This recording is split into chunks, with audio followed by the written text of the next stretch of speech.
नमस्कार दोस्तों, मैं प्रशांत हाजिर हूं आपके लिए एक और नई हॉरर कहानी लेकर। तो चलिए बिना किसी देरी के कहानी शुरू करते हैं। रात के 12 बजे श्मशान में तेजी से हवा चल रही थी। कुछ देर पहले जलाई गई एक चिता अभी भी हवा के झोंके के साथ थोड़ी थोड़ी प्रज्वलित हो रही थी। झिंगुर की आवाज के बीच कुत्ते तेजी से भौंक रहे थे।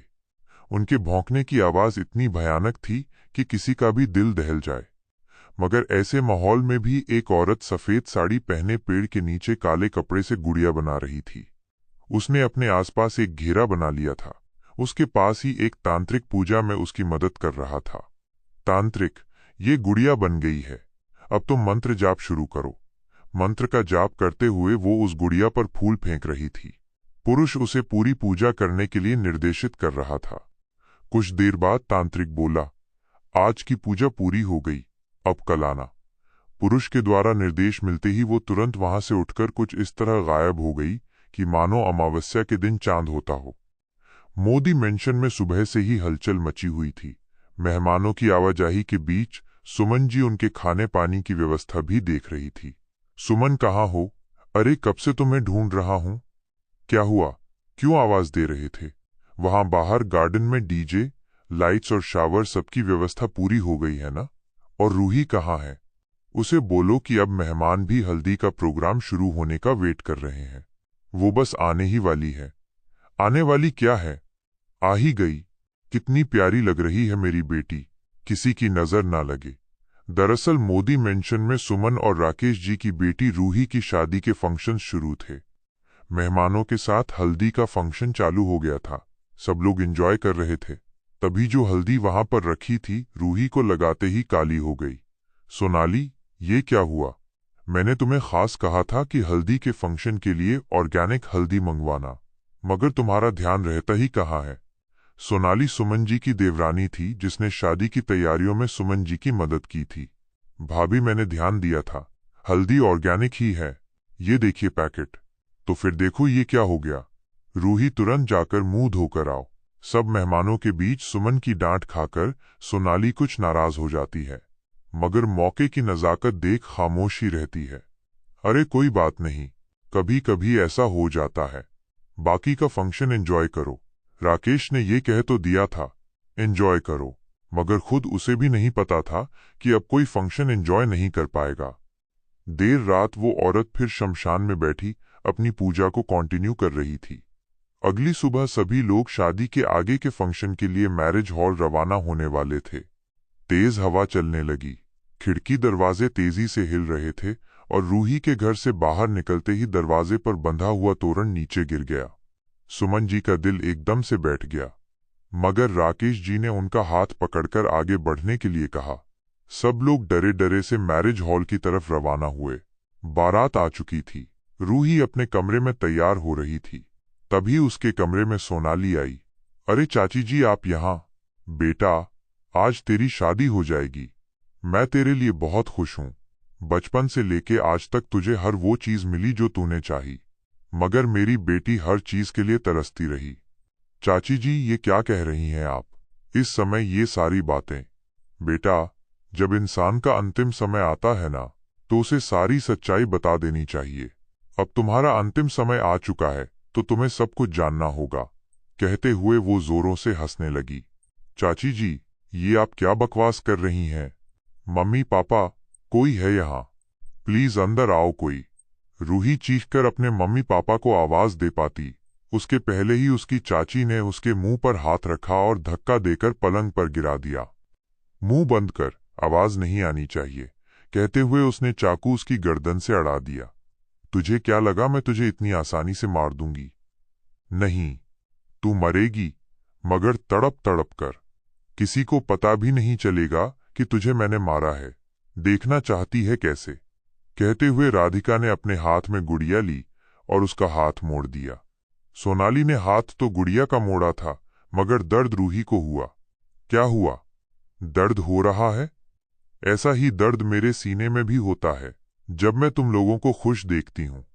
सोनाली कुछ और कर पाती, इसके पहले रूही उसे धक्का देकर बाहर निकलने की कोशिश करने लगी।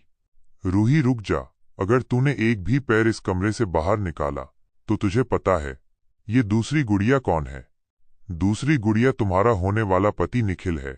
देखना चाहोगी तो देखो। कहते हुए उसने दूसरी गुड़िया का पैर मोड़ा तो घोड़ी पर बैठे हुए दूल्हे का भी पैर मुड़ गया। वो दर्द से कराह रहा था, मगर उसे समझ नहीं आया कि अचानक उसका पैर कैसे मुड़ा। ये देख रूही की आंखों में आंसू आ गए। छोड़ दीजिए चाची जी, उसे छोड़ दीजिए।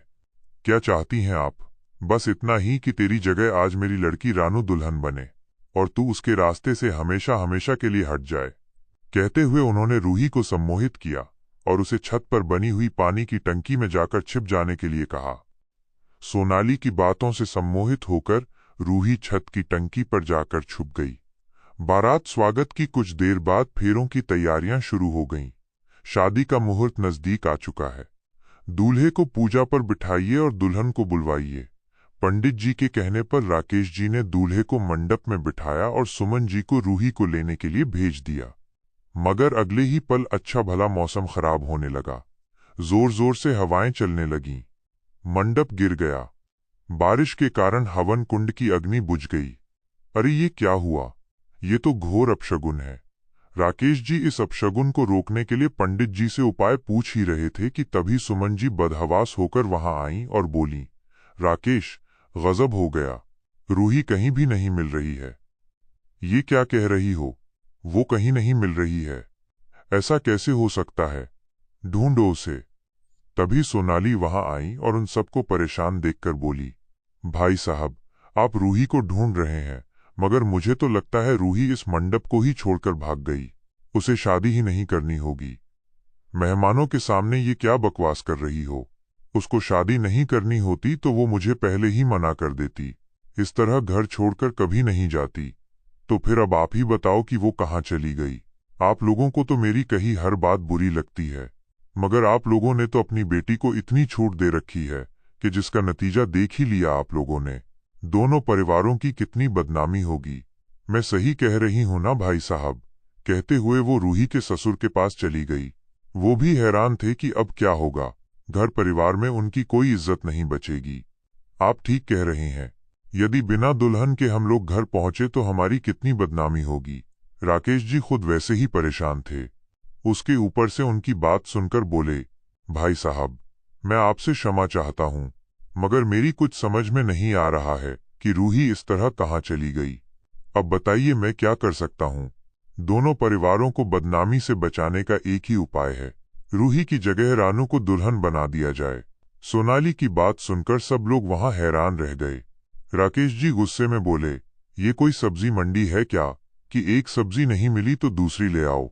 ऐसा कैसे हो सकता है? निखिल खुद इसके लिए तैयार नहीं होगा। क्यों निखिल, मैं सच कह रहा हूं ना। अब ये शादी नहीं हो सकती। मगर सोनाली के पास निखिल का वुडू डॉल था, जिसे सम्मोहित कर सोनाली ने उससे शादी के लिए हाँ करवा ली। रूही की जगह उसकी चाची की लड़की रानू की शादी निखिल से होने लगी। निखिल की आंखों में सूनापन था। उन लोगों की शादी में जो पंडित जी आए थे, काला जादू के बारे में थोड़ी बहुत जानकारी रखते थे। पहले शादी में आई परेशानी, उसके बाद दुल्हन की अदला बदली, उन्हें कुछ अजीब नजर आने लगा। उन्होंने कुछ मंत्र पढ़ते हुए जैसे ही निखिल के हाथ में रक्षा सूत्र बांधा, उसका सम्मोहन टूट गया और वो हैरान था कि उसकी शादी रानू से क्यों हो रही है। सब लोग परेशान हो गए क्योंकि निखिल ने खुद रानू से शादी करने के लिए हाँ की थी। उसके बाद अब इसे क्या हो गया? आप लोग निखिल की बात सुनकर परेशान ना हो। किसी ने इसके ऊपर काला जादू किया था, इसीलिए वो शादी करने के लिए मान गया था, मगर हमने उस काले जादू को तोड़ दिया है। पंडित जी की बातें सुनकर सोनाली गुस्से में लाल हो गई और तेजी से चीखते हुए बोली, आपको क्या लगता है आपने निखिल को बचा लिया? नहीं, आपको नहीं पता, निखिल और रूही दोनों की जान खतरे में है। अगर ये शादी रुकी तो दोनों अपनी जान से हाथ धो बैठेंगे। समझ गए ना आप लोग? निखिल, अगर तुम चाहते हो कि रूही जिंदा रहे तो ये शादी कर लो। सोनाली, ये क्या कह रही हो तुम? रूही कहाँ है? सोनाली की आंखों में हैवानियत नाच रही थी। उसने अपने हाथों से छत की ओर इशारा किया। छत के ऊपर रूही खड़ी हुई थी। वो किसी भी वक्त वहां से छलांग लगा देती। आप ये शादी होने दे रही हैं या मैं रूही से कहूं कि वो छत से कूद जाए? सोनाली, तुम ये क्या कह रही हो? रूही छत से कूद जाए? तुम ऐसा नहीं कर सकती हो। तो हो जाने दीजिए ये शादी, वरना। कहते हुए सोनाली ने वो वुडू डॉल निकाली तो उसकी बेटी रानू, जो अभी तक सारी बातें सुन रही थी, उसने तुरंत उठकर अपनी माँ के हाथों से वो वुडू डॉल छीनी और हवन कुंड में डाल दी। माँ, आप इस तरह मेरी शादी जबरन नहीं कर सकती। आपको कोई हक नहीं है कि आप रूही दीदी को परेशान करो। मैं तो ये तेरे भले के लिए कर रही थी। मगर सोनाली कुछ और बोल पाती, उससे पहले उसके कपड़ों में आग लग गई थी। गुड़िया के साथ साथ वो भी जल रही थी। उसका किया हुआ जादू उसके ऊपर ही लौट कर आ गया। रूही और निखिल दोनों की शादी धूमधाम से हो गई।